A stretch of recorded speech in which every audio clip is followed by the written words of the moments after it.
flat against the plate, then you know the last person who put this together did it well. But there's a notch on this plate, and that notch prevents the plate from spinning.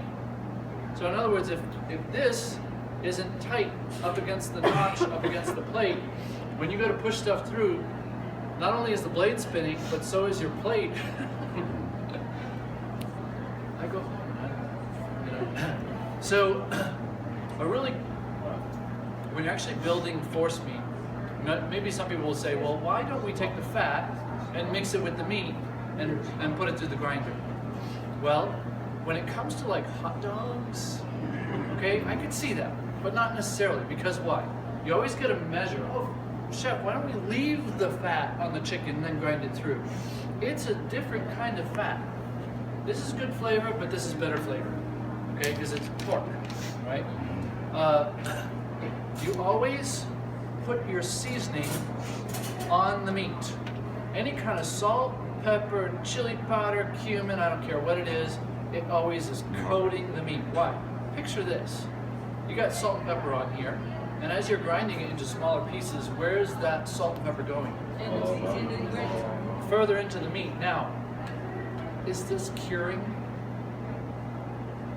Yeah. After a little while, you know, depending on the salt, have you ever been to a Brazilian barbecue? How much salt do they add on it? Too much. It's like a coating, okay?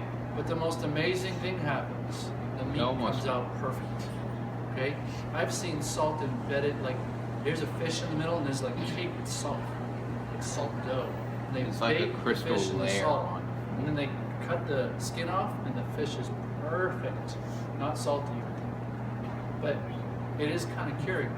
It's changing the molecular structure of the protein. Okay, but that's the Garmager term.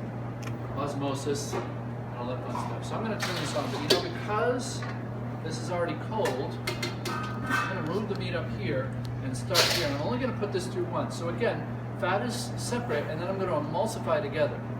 Okay. Now I also want to show you too, and you'll see this at my station, is that not all of your condiments get ground in with this. Okay, so I'm grinding in, I'll chop them.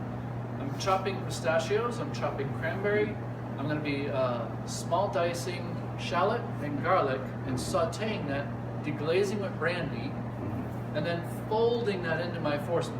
And that is actually what we're going to stuff our chickens with today. Okay, so to use this, hear it, it's on the return, let's see. Okay, now, I don't know if people get what I'm looking for, okay?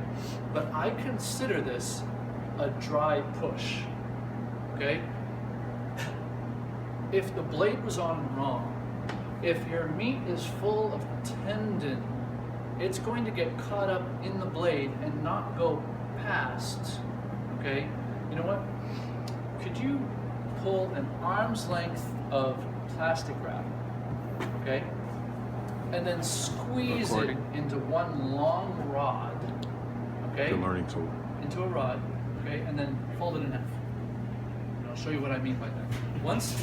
Once your tendons get caught up in that blade, it's not gonna come out of your plate. So eventually you've got so much meat going up against the plate and the blade is not cutting it, that it actually does force it out. But it forces it out, I'm gonna use the term pulpy. Okay, so there is meat, okay, and then there's pulp. By the way, what I'm about to show you too, don't do this with Pierre. Here, that's why I'm doing it now. But I do this in Garmager a lot. Why? Because it shows you that I can clean this whole cavity just by putting this in, because this will go up against the plate and not go through the plate, and then it'll push out all my meat and my fat back that I want. Okay, so again, I consider that dry. Okay? When it's pushing out in and amongst all of the plate circles. Okay? You see how it's pushing now? I want to make sure that it's clean. If it's not clean, you see that? All that's going to get pushed. See, I see even tendon right there. See See that? How it's pushing out? Okay. What I'm going to do is I'm going to try the fat, see if it'll push through. Notice how I haven't used the plunger yet.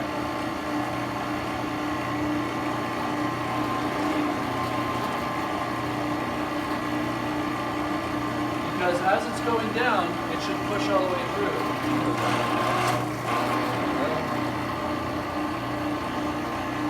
So I know that there's some in there that's not cleaning up, but the outside is fine. One more second.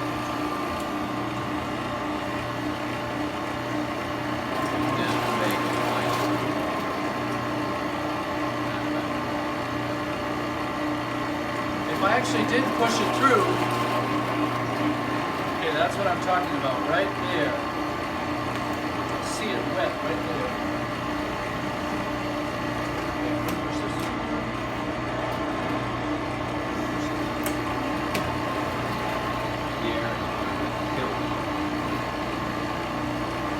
They do that at the CIA.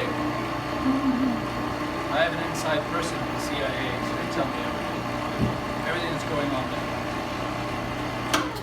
Okay. Now I know this is going to sound odd, okay? And here, there's the plate, okay? And I can look on the back and I can tell, if I took a knife and I scraped up against it, I could see that even chicken, you're thinking like you don't have tendons in chicken breasts? Look at all that. You've obviously never had Okay. to catch one. Yeah, a lot of tendon. Okay, and then here's the plastic. It should be all stuck up against the plate. Okay, and that's all the tendon from the fat back. But again, it gets caught up in the plate. So one of the reasons why we, break down the meat and take all the silver skin off is because you're going to have this kind of a mess at the end. Okay, here's my plastic. Right. And again, it's just going to push out, but it's going to hold that tendon in there so I don't have to worry about it in that piece of meat. Even if we were to push this through a fine sieve, okay, it would show you all the tendons in and amongst even the smaller parts of the breast. So at this point in time, because it went through, it is now both consistent. The fat is as large or small as the meat going through it. Okay? And so now what we do is we emulsify. Now a good example of something that has been emulsified completely but you still can see the fat is a salami. Okay, a salami, you look at a salami and you can see the bits of fat all through it. But the fat a lot of the times isn't like, some are large, some are really, really large, and some are small, like in a mortadella. Has anyone seen a mortadella? Mortadella, you cube some of the fat. But basically it's a 3-to-1 emulsification where the hot dog part of the mortadella is totally emulsified. You can't see the fat, okay? But there are pieces of mortadella in that has been cubed that you can see the fat. You're thinking, well, how is it that fat structure in that mortadella, being this hard, can actually slice on something that's really soft, like the meat is really soft. And that is because when you go to salt this, it'll do the same thing as the meat. It'll tighten up, okay? So what I do is I usually take my hand and I stiffen it, okay? You ever do a lot of Danish? You throw the sheets of Danish down and then you take the sugar and you pick it up like this in your hand, your fingers become a whip attachment. And then you go and whip the sugar over the Danish. You're kind of making a muscle with your fingers, okay? And you're kind of mixing that fat in. And I'm using a ratio of 70-30. The Garde Manger, that's the one that I usually use. That is really easy, where it's 70% meat, 70% fat. So which is the 30%? Huh? Is that 90 Fat. 70% meat, 30% fat. Okay. And I'll mix it up. Okay, so now what I'm going to do is I'm going to go to our stations and I'm going to show you how to debone. Okay, and this will be one thing where you watch first. Okay, and then you go do. Okay. I know we didn't have the chance to talk about the menu, but we will as we go. Okay, so I'm going to